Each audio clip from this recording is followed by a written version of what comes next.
Nós vamos então continuar estudando a palavra do nosso Deus na carta de Paulo a Tito. Eu convido você então a abrir a sua Bíblia no capítulo 3. E vamos hoje falar dos versos 1 ao 3.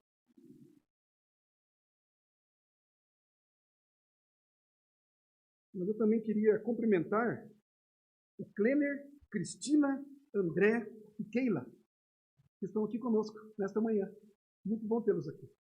É uma alegria. Recebam aqui o nosso abraço, tá bom? Fraterno. Depois, após o culto, podemos conversar um pouco, né? Não podemos dar aquele abraço que gostaríamos, mas desde já sintam-se abraçados e acolhidos. Tá bom, queridos? Que Deus muito nos abençoe. Vamos fazer, então, a leitura da palavra do nosso Deus, Tito, capítulo 3, os versos... Eu vou fazer a leitura até o verso 7, mas hoje nós vamos abordar os 3 primeiros versos. Diz-nos assim, então, a palavra: lembra-lhes que se sujeitem aos que governam, às autoridades.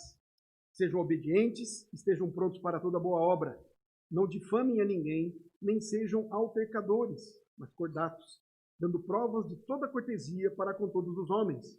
Pois nós também, outrora, éramos nécios, desobedientes, desgarrados, escravos de toda sorte de paixões e prazeres, vivendo em malícia e inveja, odiosos e odiando-nos uns aos outros. Quando, porém, se manifestou a benignidade de Deus, nosso Salvador, e o seu amor para com todos, não por obras de justiça praticadas por nós, mas segundo sua misericórdia, ele nos salvou, mediante o lavar regenerador e renovador do Espírito Santo, que ele derramou sobre nós ricamente por meio de Jesus Cristo, nosso Salvador, a fim de que, justificados por graça, nos tornemos seus herdeiros, segundo a esperança da vida eterna. Que o Senhor abençoe, então, a sua palavra lida e agora a ministração dela. Queridos, no capítulo 1 aqui de Tito, Paulo abordou o relacionamento do cristão com a igreja. No capítulo 2, que nós também já vimos, ele falou sobre o dever como deveria ser, na verdade, o relacionamento da família, a família da fé. Como nós deveríamos nos relacionar entre nossos familiares. E agora, nesse capítulo 3, ele vai tratar do relacionamento nosso, do relacionamento do cristão para com a sociedade.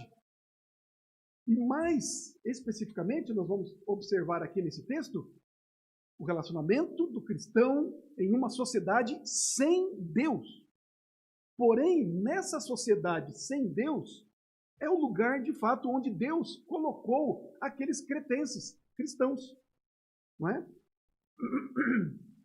Colocou-os lá, naquela ilha, em uma daquelas cidades daquela ilha.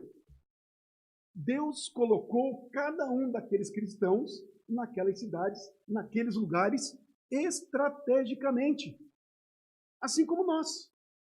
Se nós estamos residindo, morando em Curitiba, foi porque Deus nos colocou aqui. Se estamos morando naquele determinado bairro, Deus nos colocou ali. Se nos colocou numa determinada rua e casa naquela rua, foi Deus que nos colocou estrategicamente ali. Não foi por acaso. Não é por acaso. Creio, queridos, que nós devemos pensar assim. Devemos crer assim. Estamos morando em determinado lugar, em primeiro lugar, não porque é um lugar melhor, mais confortável, mais amplo, uma rua mais calma, uma casa maior, enfim. Tudo isso é bom, tudo isso é necessário, tudo isso não é pecado. Mas, em primeiro lugar, o nosso pensamento é que fomos colocados ali, estamos ali com um propósito, um santo propósito de Deus. Era assim com os cretenses, é assim conosco. Nós estamos colocados numa sociedade. E lembrando sempre, é uma sociedade sem Deus. Aqueles cretenses, eles estavam sob o domínio do Império Romano. E especificamente na ilha de Creta, como nós já vimos em estudo anterior, nós vimos como era, ou como é, não é? A situação de cada cretense, a história da vida dos cretenses, como eles eram individualistas, não é? Como eles não queriam saber uns dos outros, quando se juntavam por interesse. Enfim, algumas questões aí de uma sociedade sem Deus, mas foi o próprio Senhor que os colocou ali naquela condição, debaixo do Império Romano, não é? E fez isso também com um santo propósito. Plantou igrejas lá naquela ilha, como planta igrejas aqui, com o santo propósito de Deus, em primeiro lugar, para testemunharem do Evangelho do nosso Senhor e Salvador Jesus Cristo. É por isso que estamos, é por isso que vivemos, é por isso que fomos colocados aonde fomos colocados hoje. O propósito de estarmos ali é de testemunharmos do Evangelho do nosso Senhor Jesus, assim como os cretenses lá, como os filipenses na sua cidade, enfim. Testemunhar o Evangelho do Senhor Jesus Cristo naquele ambiente. Ambiente de uma sociedade sem Deus. Da mesma forma, nós vivemos numa sociedade sem Deus. Assim, queridos, nesse texto nós vamos ver que Paulo aconselha, ou Paulo ordena a Tito, que ele instrua e que faça aqueles cristãos de Creta lembrarem-se de algumas coisas. Nós, os cristãos, somos chamados a altos padrões de ética pessoal, como também de um serviço prático à sociedade, por amor a Cristo, por amor ao Evangelho de Cristo. É por isso que nós somos colocados no lugar onde estamos hoje. E esse chamado de Deus para nós, os cristãos, não depende de quanta força nós temos e quanta coragem nós temos para exercer, para cumprir essa tarefa. Ah, eu sou fraco, eu não sei falar, eu isso, aquilo, e começamos a que nem Moisés dar um monte de desculpas para não ir até Faraó e dizer o que tinha que ser dito, e fazer a obra do Senhor, e pregar o Evangelho no Egito. Começamos a dar desculpas. Portanto, não depende da nossa força e da nossa coragem. Não foi o que Moisés falou, lembrando novamente dele? Eu sou pesado de língua, né? Eu não tenho condições, capacidade, enfim, começamos a colocar muitas desculpas para não exercermos o nosso cristianismo no local onde vivemos. Então não depende disso. Não depende da nossa capacidade também de suportarmos as dificuldades. Eu não consigo suportar isso, é muito difícil. Estou vivendo uma vida com tantas outras dificuldades que eu não vou conseguir suportar a pressão dos ímpios, dos não cristãos, não é? Quando eu for, então, ter esse relacionamento com eles, quando eu for pregar o Evangelho para eles, eles vão reagir àquilo que eu vou dizer. E eu não tenho estrutura para suportar. Não depende da sua estrutura. Não depende do nosso poder, da nossa coragem. Não depende. Queridos, o apóstolo Paulo aqui, como ele fez, como ele instruiu, como ele falou a respeito dos relacionamentos na igreja, dos cristãos, como que devemos nos relacionar, como os cristãos devem se relacionar no lar, ele fundamenta, então, essa ética que devemos viver com os de fora e o nosso serviço cristão para com os que não são cristãos, para esse mundo sem Deus, nessa sociedade pagã. Ele fundamenta isso não nessas questões que acabei de dizer, coragem, nós podemos suportar as nossas capacidades, mas ele sustenta isso, ele fundamenta isso no poderoso Evangelho Salvador do nosso Senhor Jesus Cristo. A nossa força, a nossa coragem, o nosso ímpeto, o nosso poder não está em nós, está em Cristo, no Evangelho. Certa feita, o próprio Senhor Jesus disse: a palavra que você vai dizer, eu já coloquei na sua boca. Então não precisamos temer. Não precisamos temer a reação daqueles que vão nos ouvir. Simplesmente abramos a nossa boca e façamos o serviço cristão que somos chamados a fazer. Por isso ele começa, então, este capítulo 3 assim: lembra-lhes que se sujeitem aos que governam às autoridades. Sejam obedientes, estejam prontos para toda boa obra. Então o apóstolo Paulo diz a Tito, lembra aqueles crentes de Creta. Eu só posso lembrar de alguma coisa que eu já ouvi, que eu já sei, que já me disseram, que já me ensinaram. Eles já sabiam. Aqueles cristãos de Creta sabiam o que deveriam fazer. Eles já haviam sido ensinados. Mas Paulo diz para ele, lembra-lhes. Lembra-lhes do que eles precisam fazer. Lembra-lhes que eles precisam se sujeitar aos que governam. Eles precisam estar submissos às autoridades. Lembra eles disso. Que eles sejam obedientes, que eles estejam prontos para toda boa obra. Eles já sabiam, mas eles precisavam ser lembrados. Porque, queridos, nós esquecemos facilmente de fazer aquilo que agrada a Deus. Rapidamente nos esquecemos. Rapidamente. E também porque devemos ser lembrados, assim como aqueles cristãos de Creta. Porque a sujeição, a submissão, a obediência e a prontidão em servir não é natural em nós. O próprio Tiago vai nos dizer na sua epístola que todo bem vem da onde? Do Pai das luzes. Vem do Senhor. Então, todo bem que nós fazemos não nasce em nós naturalmente. Até mesmo o ímpio, que não conhece a Deus, o bem que ele faz não nasce nele. É Deus que usa até mesmo os ímpios para suas obras, não é? O que a Bíblia nos ensina. Então, por que é que eles precisavam ser lembrados? Que eles precisavam se sujeitar e obedecer? Porque não é natural neles. Porque eles se esquecem rapidamente, assim como nós. Por isso temos uma Bíblia. Por isso Deus registrou a sua palavra. Porque quando os apóstolos e os profetas deixaram de existir, Deus resolveu, eu vou registrar isso. Porque aí eu vou entregar essa palavra para o meu povo, e eles vão ler essa palavra, e eles vão ser lembrados. Lembra-se que quando Jesus estava prestes a subir aos céus, não é?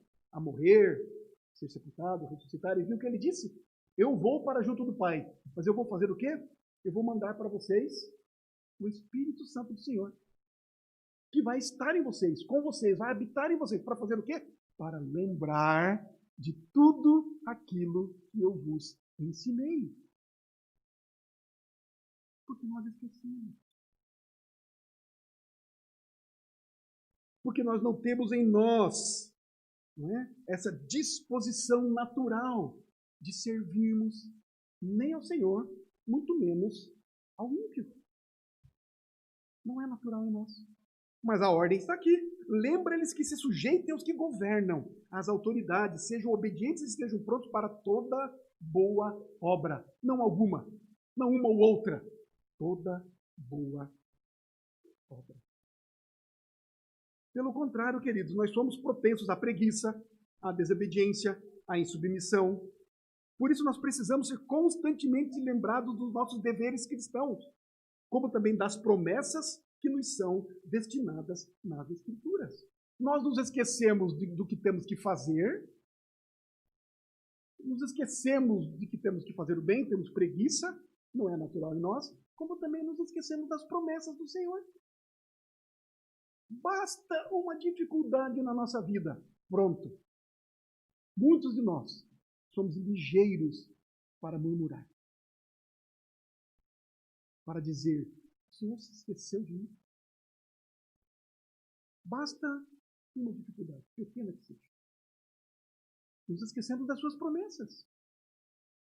Nos esquecemos do eis estarei convosco todos os dias até a consumação dos séculos. Nos esquecemos de que no mundo tereis aflições, mas tem de bom ânimo, eu venci o mundo. Nos esquecemos. Por isso precisamos ser lembrados. O apóstolo Pedro, na sua segunda carta, você pode abrir lá comigo, 2 Pedro, capítulo 1, os versos 12 ao 15. Está um pouquinho à frente aí na sua Bíblia. 2 Pedro, capítulo 1, os versos 12 ao 15. Eles nos dizem assim: por esta razão, sempre estarei pronto para trazer-vos lembrados acerca destas coisas, embora estejais certos da verdade já presente convosco e nela confirmados.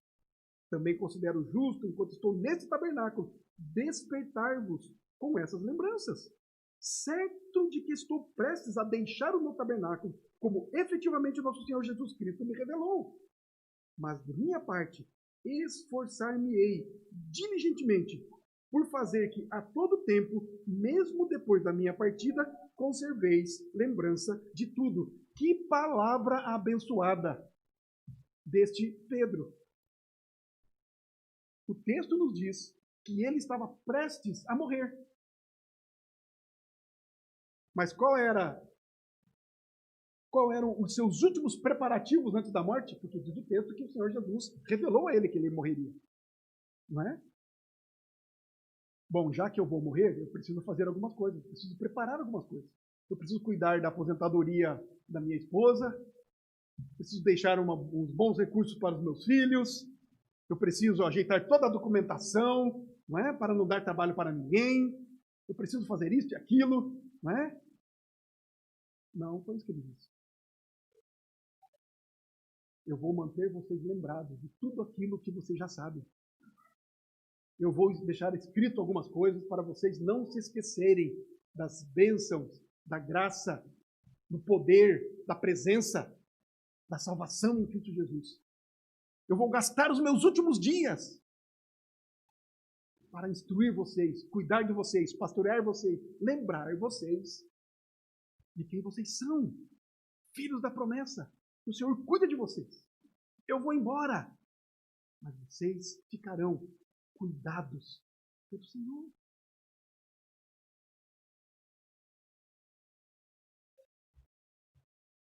Mas ele continua aqui então, voltando a Tito. Que se sujeitem então, diz aqui, não é? Voltando lá, a Tito capítulo 3, verso 1. Que se sujeitem os que governam às autoridades, sejam obedientes.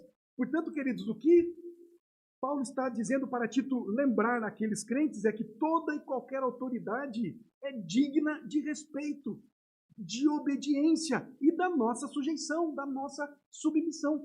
Toda e qualquer autoridade.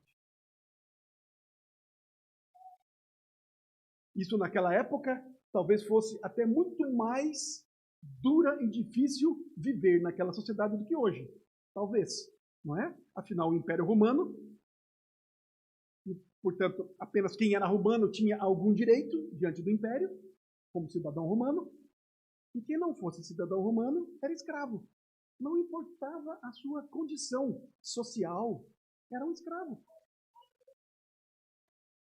E precisava, então, obedecer às autoridades, os desmandos de Roma. A maneira como Roma impiamente conduzia o seu império. Eram obrigados a obedecer, a respeitar, a se submeter. E não importava se eles eram justos ou não, se faziam o bem ou não, assim como nós. Da mesma maneira, nós não somos autorizados em lugar nenhum das Escrituras, pelo contrário,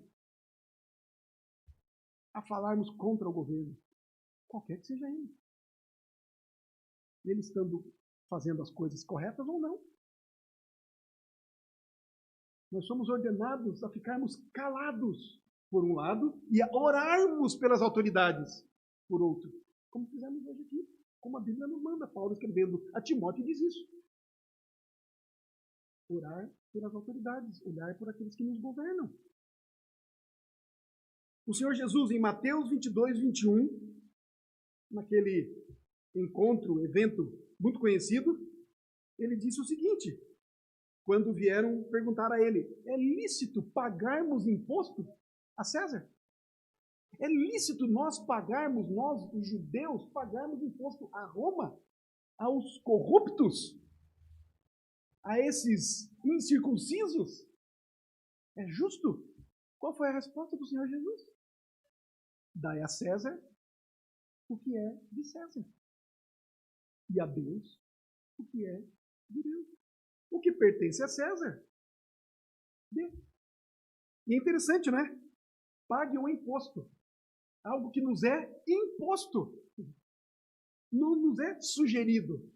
Não é mesmo? Não é sugerido para nós. Olha, se você quiser pagar o imposto, você paga. Não importa se o imposto é justo ou não é. Se o percentual é justo ou não. Se o percentual, se o dinheiro vai ser bem usado ou não. Pague. E pronto. Sem reclamar. Sem murmurar. Sem blasfemar. Esse é o nosso dever. É imposto, não é uma sugestão. Romanos 13, 1 e 2, o apóstolo Paulo também nos dá essa instrução, agora aqui aos crentes de Roma. Todo homem esteja sujeito às autoridades superiores. É obrigação. Esteja sujeito, não é uma sugestão. Por quê? Porque essas autoridades, se você continuar lendo lá Romanos 13, 1, os versos seguintes, essas autoridades foram colocadas por Deus. Quem foi que levantou o rei Nabucodonosor na Babilônia para, depois de um tempo, dominar Israel? Trazer Israel para os seus domínios. No caso, a tribo de Judá, né? Israel já tinha sido eliminada antes pelos assírios. Quem foi que colocou lá? O próprio Deus. Quem é que levantou César para destruir Jerusalém no ano 70? Um dos Césares, né? Pela história, a história nos conta, foi Nero que fez isso. Quem foi que colocou lá? Quem que instituiu? Foi o próprio Deus. E aqueles que resistem a essa autoridade, mesmo essa autoridade sendo má, resistem ao Senhor. Nós precisamos lembrar disso, como Paulo diz a Tito, para lembrar aqueles crentes de Creta. Nós precisamos lembrar disso. Que quando resistimos à autoridade, estamos resistindo a Deus. E foi Deus que colocou lá. É sério, não é? É muito sério. 1 Pedro, no capítulo 2, verso 13, se você quiser, você pode abrir lá também. 1 Pedro 2,13 diz assim: sujeitai-vos a toda instituição humana por causa do Senhor. É por causa de Deus. É por causa do Rei, do soberano de todo o universo. É por causa dele. Queridos, se sujeitem ou nos sujeitemos, porque a nossa desobediência desonra o nome de Cristo. Dizemos que amamos ao Senhor, dizemos que andamos com Deus, que amamos a Cristo, que temos o Espírito Santo do Senhor, que amamos a sua palavra, que obedecemos a sua palavra, portanto, vamos obedecer às autoridades. Porque assim honramos o nome de Cristo. Mas ele diz mais aqui nesse versículo 1: sejam obedientes e estejam prontos para toda boa obra. Não só devemos obedecer, devemos trabalhar, devemos praticar boas obras, devemos assistir. Não só os crentes, não só a igreja, não só os familiares. Assistir a sociedade. E nós, como cristãos, devemos dar o exemplo. Devemos servir a sociedade. Como cristãos, nós devemos estar sempre prontos para ajudar os outros. E aqui são os pagãos. Principalmente no nosso país, e há algum tempo atrás isso era mais evidente, havia, como disse, um tempo atrás era mais evidente, aquele embate, aquela dificuldade entre católicos e protestantes, não é? Portanto, se você falava para um protestante no passado e ele precisava atender, ajudar, apoiar, enfim, um católico, misericórdia. Era declarar guerra. Não é? Em geral. Mas nós somos chamados a ajudar, até mesmo os pagãos. Porque a bondade para com os irmãos na fé e a família na carne que temos, isso Paulo já havia dito no capítulo 1, no capítulo 2, como devemos fazer, como devemos agir. Aqui ele está falando das nossas boas obras em relação aos pagãos. E é interessante que Paulo diz a Tito, lembra esse povo, lembra os cristãos disso. Nos lembramos disso? Nos dispomos a isso, queridos irmãos e irmãs? A servirmos os não cristãos? A ajudar a eles? Ajudá-los? Vamos ao verso 2? Quais são, então, agora, o que eles não deveriam fazer? Né? Deveriam obedecer, deveriam estar prontos para servir para toda boa obra. E ele diz mais aqui no versículo 2, não difamem a ninguém, nem sejam altercadores, mas cordatos, dando provas de toda cortesia para com todos os homens. E esse para com todos os homens não é todos os homens da humanidade, do mundo inteiro, porque não temos condições. Temos. Não vamos conseguir, né, ajudar a toda a população mundial. Então, o que significa todos os homens aqui? Assim como nós já estudamos no capítulo 2, o que significava? O que significa aqueles todos os homens que temos ali? Aqui também significa isso. A todos os homens, não apenas aos cristãos, não apenas aos da fé, não apenas aos da família carnal. A todos os homens, indistintamente, sem fazermos aí acepção de pessoas. É isso que significa aqui. E ele diz então, não difamem a ninguém. O que é difamar? É falar mal. Falar mal de alguém. Não falem mal, não falemos mal de ninguém. E é interessante Paulo colocar isso, né? Ele poderia ter dito tantas outras coisas, mas ele começa com isso. Isso é natural em nós, gente. Nós somos rápidos para falarmos mal dos outros. Principalmente quando não está presente. Porque quando está presente, recuamos, nos amedrontamos. Não é? Vai que eu digo isso para a pessoa me rebate, reage, não sei como ela vai reagir, com uma palavra, ou com algum tipo de violência, outra, não é? Então, para ela eu não falo, dela, mas para o outro eu falo. Então é algo que nós precisamos lembrar e precisamos aprender. Isso é difícil. Porque nós somos rápidos para falar mal dos outros. E aqui vai uma instrução para nós também. Se é para nós não falarmos mal de ninguém, também é para nós não ouvirmos, não darmos ouvidos. Se alguém vem falar, não é, mal de alguém para nós devemos ter a coragem, como cristãos, de falar, pare, não quero ouvir. Não quero ouvir você falar mal de ninguém. Porque nós gostamos das novidades, né? Nós queremos saber o que o outro fez de errado, de mal, na visão daquele que vem nos contar. Parece que nós estamos esperando, por vezes, encontrar com alguém porque vamos saber algumas coisas. Portanto, se tivermos que falar de alguém, só falemos o bem. Temos coisa boa para falar do irmão? Temos elogios para o irmão? Ou até para o ímpio? Temos elogios? Temos coisas boas? Então podemos falar, mesmo ele não estando presente. Às vezes é até melhor falar quando não está presente. Não é? O bem. Que a pessoa não se irrite também, não fique com orgulho e soberba, né? Atacados ali. Mas mal não. Não falemos mal. É o que Paulo nos ensina aqui. Não difamem, não falem mal de ninguém. Nem do governante. Do maior governante. Quanto ao mais simples cidadão. Não difamemos. não falemos mal deles. Coloquemos um zíper na nossa boca. Diz mais, não sejam aí altercadores. Que palavra bonita. Né? Esse João Ferreira de Almeida podia dar uma ajuda para a gente, né? Altercadores, misericórdia. O que significa isso?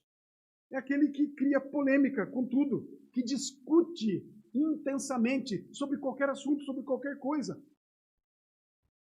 Se nós pudéssemos traduzir numa palavra mais clara ainda para nós, é o briguento. Tem alguém assim que você conhece? Não precisa falar mal, não, só lembrar. Né? Aquele que é briguento, tudo entra em alguma conversa, ele já discute, ele já briga, ele já causa uma polêmica, ele já põe a sua opinião e a dele que vale. Sabe como é que é? Então, não sejamos assim. Não criemos polêmicas, não sejamos briguentos. Mas então, como que nós devemos ser? Ele continua dizendo, não difame a ninguém, nem sejam altercadores, mas cordatos. Ao contrário de briguento. Sejam pacatos, opostos aí à polêmica. Não discutam acaloradamente. Isso não quer dizer que nós não podemos tratar dos assuntos. Sim, devemos tratar das coisas, devemos conversar, mas não sendo altercadores, né? Não sendo polêmicos, mas sendo pessoas pacatas. E diz mais, sejam o quê?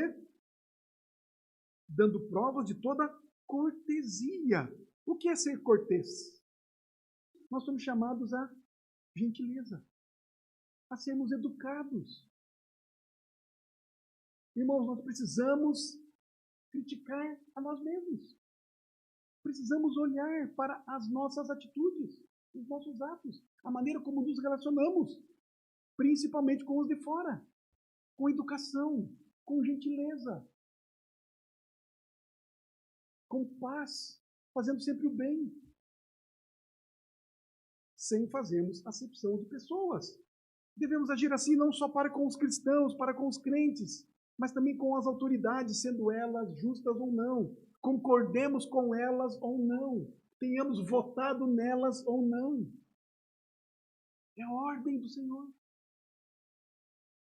E também com os demais cidadãos.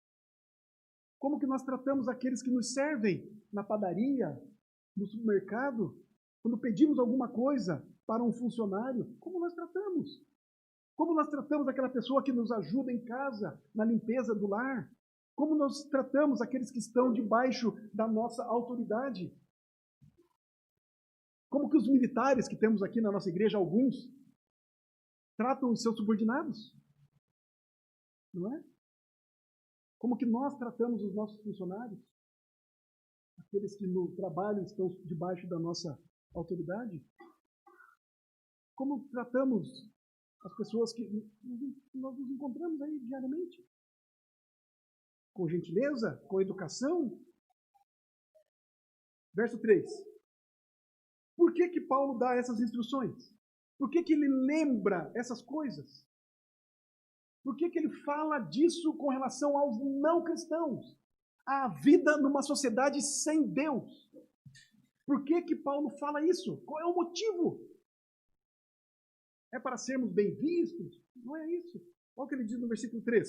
Pois nós também, outrora, éramos nécios, desobedientes, desgarrados, escravos de toda sorte de paixões e prazeres, vivendo em malícia e inveja, odiosos e odiando-nos uns aos outros. Paulo chama a atenção, então, daqueles crentes e chama a nossa atenção aqui também. Vocês eram iguaizinhos a eles. Nós éramos assim.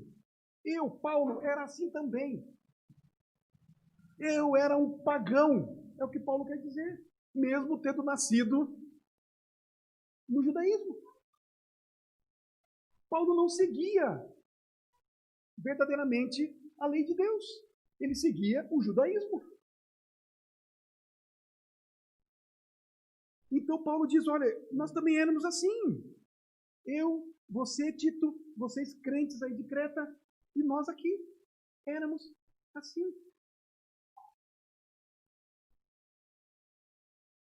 Paulo quer dizer que esse tipo de atitude e comportamento que se via naquela sociedade pagã É o mesmo que ele e os cristãos em Creta praticavam também, antes de serem alcançados pela graça. Aqui Paulo mostra então um contraste nos versos 1 e 2 com o verso 3. É o contraste entre os salvos por Cristo e o resto da sociedade. Não poderia ser mais claro o que nós temos aqui nesses versos. Portanto, queridos, a sociedade em Creta, no primeiro século, não era diferente do mundo do século que vivemos hoje. É a mesma coisa. O ser humano é igual. Desde Adão e Eva, depois da queda, o ser humano é igual. A busca do prazer, escravo das luxúrias, a mentalidade daquele de quem pode mais, o individualismo, o mundanismo, tudo isso em Creta, tudo isso hoje. Era comum lá, é comum hoje. É nessa sociedade que vivemos.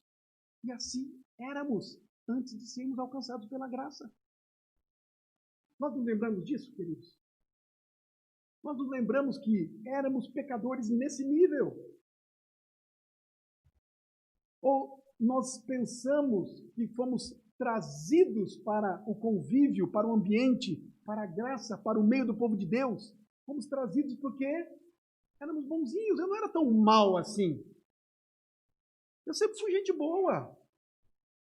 Antes eu só estava no lugar errado, mas agora eu estou no lugar certo, porque é no meio do povo de Deus, onde só tem gente boa. Então, né? Mas nós conseguimos compreender isso que Paulo está dizendo. Isso nos inclui aqui.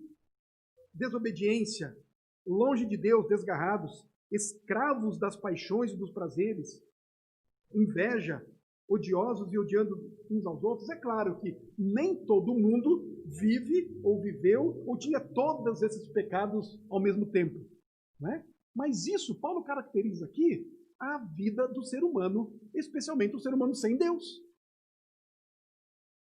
Talvez não tivéssemos, né, todas esses pecados tão latentes, não é mesmo? Mas, como em Creta, nós encontramos hoje pessoas que estão aí aborrecidas com o governo, pessoas amarguradas porque perderam coisas, não é? Com ódio em relação a várias diferenças, né? Sejam diferenças sociais, raciais, econômicas, culturais, enfim. Essas coisas todas faziam parte do povo lá, como faz parte do povo hoje aqui. E há duas questões, pelo menos, duas implicações nessas palavras de Paulo que eu quero observar aqui com vocês. A primeira delas é que aqueles que, ora, foram iluminados pelo Senhor, devem se manter humildes diante da lembrança da sua própria ignorância anterior. E, portanto, não podem se exaltar, não podem ser soberbos acima dos demais, nem podem tratar com mais rigor aqueles, né, que estão longe, aqueles que não conhecem a Deus, aqueles que não foram iluminados ainda, aqueles que não foram alcançados. Porque nós vivíamos da mesma maneira que eles. Então, a palavra de Paulo aqui, façam isso. Façam as boas obras, atendam esses pagãos, vivam o evangelho diante deles. Porque vocês eram assim. Porque vocês foram alcançados pela graça. Eles ainda não foram. Alguém que foi alcançado pela graça pregou o evangelho para você.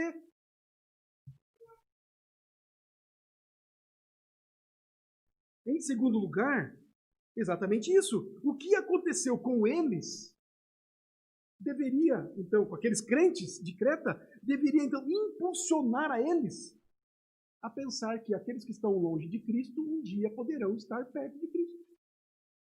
Poderão ser alcançados pela graça. Poderão estar agora na situação que eles estavam, como nós. Não podemos desdenhar dos não crentes, dos que são pagãos. Não podemos e não devemos humilhá-los. Pelo contrário, devemos atendê-los, assisti-los, pregar o evangelho. Devemos amá-los. Porque nós estávamos na condição deles, que eles estão agora. Mas fomos alcançados. Fomos agraciados. E eles poderão também ser. E ao invés de estar nessa situação de uma vida sem Deus, poderão estar do nosso lado, vivendo uma vida em Deus, com Deus.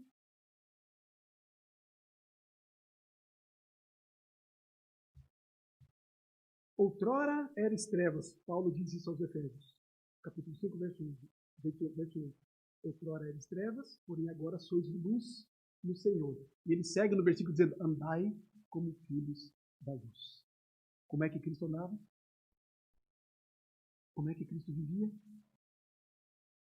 Como é que ele se aproximava dos pagãos, dos cobradores de impostos, que eram mal vistos pela sociedade, que eram maus mesmo. Eles cobravam um imposto ainda maior do que era exigido por Roma dos seus próprios patrícios. Como é que Deus se dirigia? Como é que Cristo falava com eles? Como é que Cristo se dirigia aos chamados pecadores do seu tempo? Precisamos seguir a Cristo. Então devemos ter essa lembrança, não é? Irmãos e irmãs, devemos nos lembrar da nossa condição anterior, antes de sermos cristãos, como éramos. Isso deve nos impulsionar, portanto, a sermos simpáticos aos não crentes. Nesse sentido, né? O objetivo de pregar-lhes o Evangelho, de levarmos a graça do Senhor para eles, o Evangelho. Gálatas 6:1. Dê uma olhadinha lá. Gálatas, capítulo 6, verso 1. Olha que palavra do apóstolo aqui àqueles crentes de Gálatas. Irmãos, se alguém for surpreendido em alguma falta, vós que sois espirituais, corrige-o com o espírito de brandura e guarda-te para que não sejas também tentado. Vocês que são espirituais, vocês que andam com Deus, vocês que têm o Espírito Santo de Deus, não é?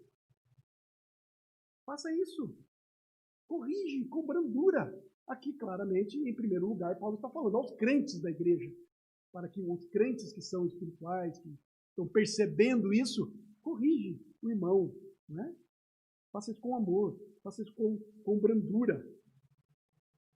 Portanto, queridos, esse versículo 3 aqui de Tito, ele vai dizer para nós que devemos, então, perceber isso, não é? Que é nosso dever nos humilharmos na presença de Deus, a fim de aprendermos a sermos gentis em relação aos nossos concidadãos. Vamos concluir, queridos? Em primeiro lugar, nós vimos que devemos nos lembrar de quem éramos, do que éramos, antes de nós sermos feitos cristãos. Nós fomos feitos cristãos. Nós não nos fizemos por nossa própria conta. Se somos cristãos, é porque o Senhor nos fez. Ele nos regenerou.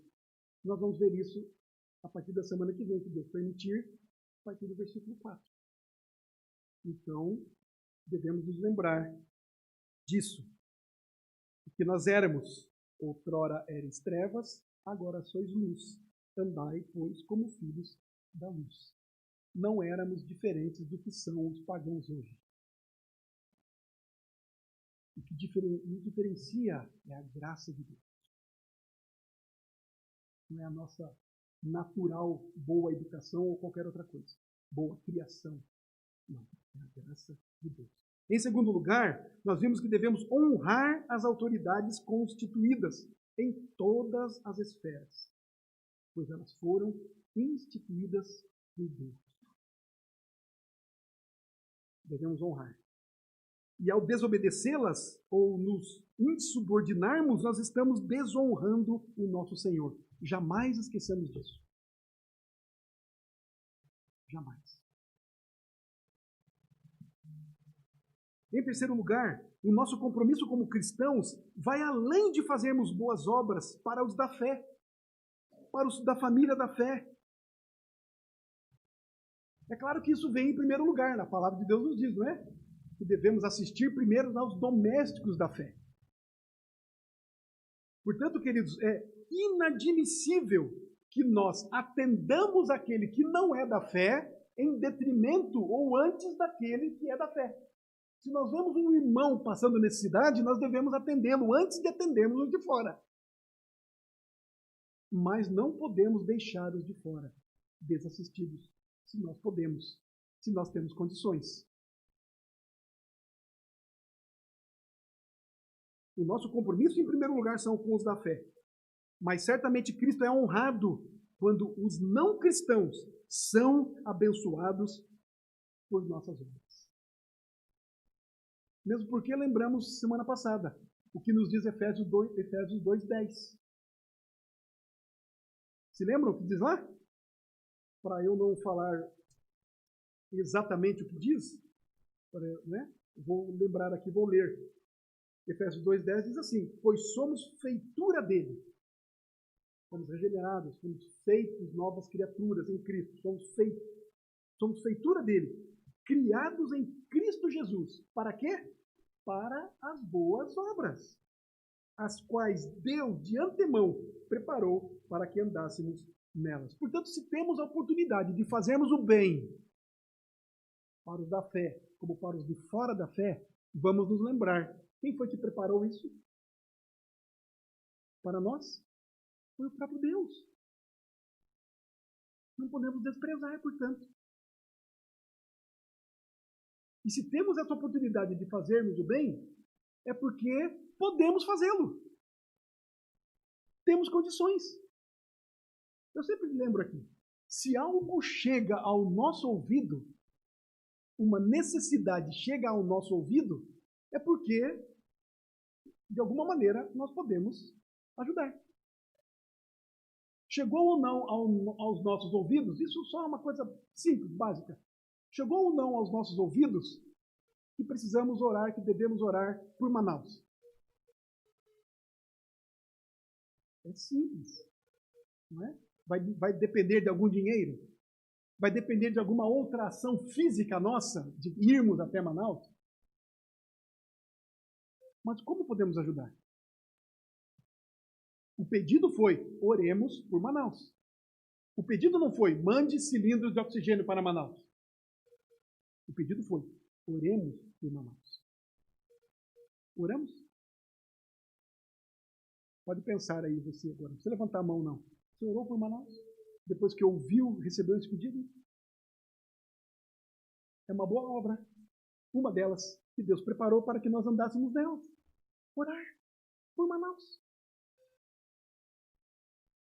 Parece ser tão simples, mas parece que quanto mais simples, mais difícil.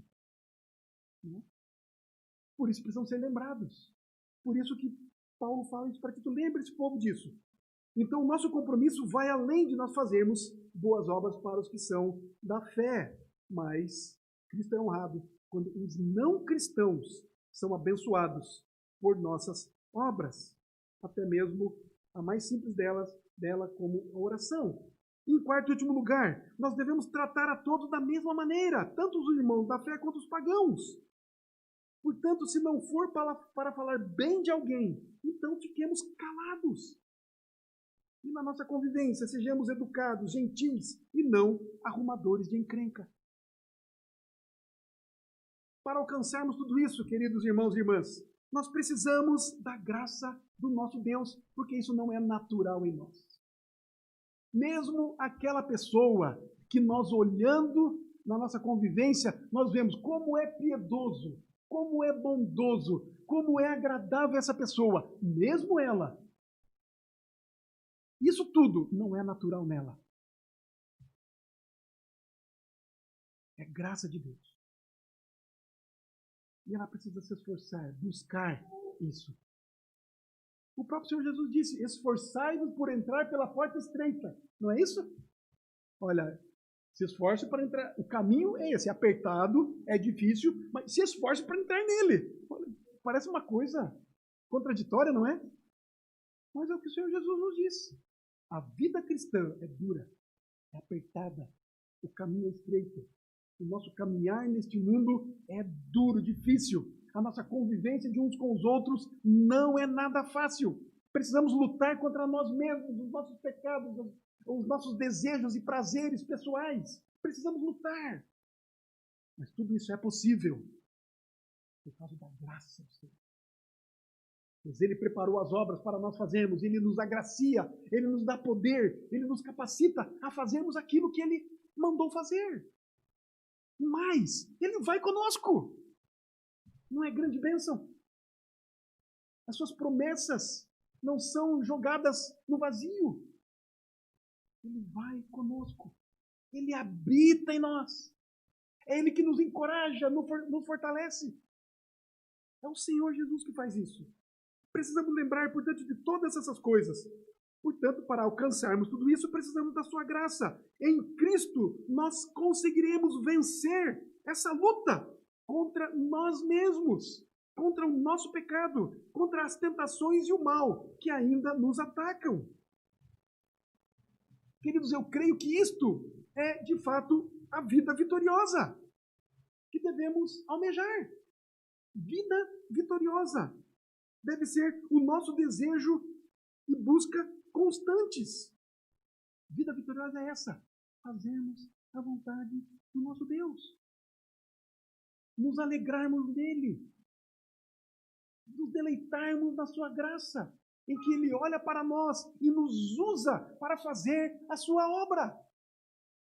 Aonde quer que nós estivermos, irmão e irmã, aonde você está plantado, Deus colocou você ali para fazer a obra dele. Para alcançarmos o seu vizinho, para você alcançar o seu vizinho com o evangelho da salvação. Isso é graça. Isso é vida vitoriosa. Portanto, devemos nos lembrar que em Cristo nós somos mais do que vencedores, por causa do que Ele fez e do que Ele nos instrumenta, né? Do que Ele nos capacita a fazermos agora, no Seu nome, onde quer que estamos, o que quer que fazemos no nome do nosso Senhor Jesus. Isso é vida vitoriosa. Eu quero convidar você a se levantar e a nós cantarmos este hino que fala exatamente disso. Uma vida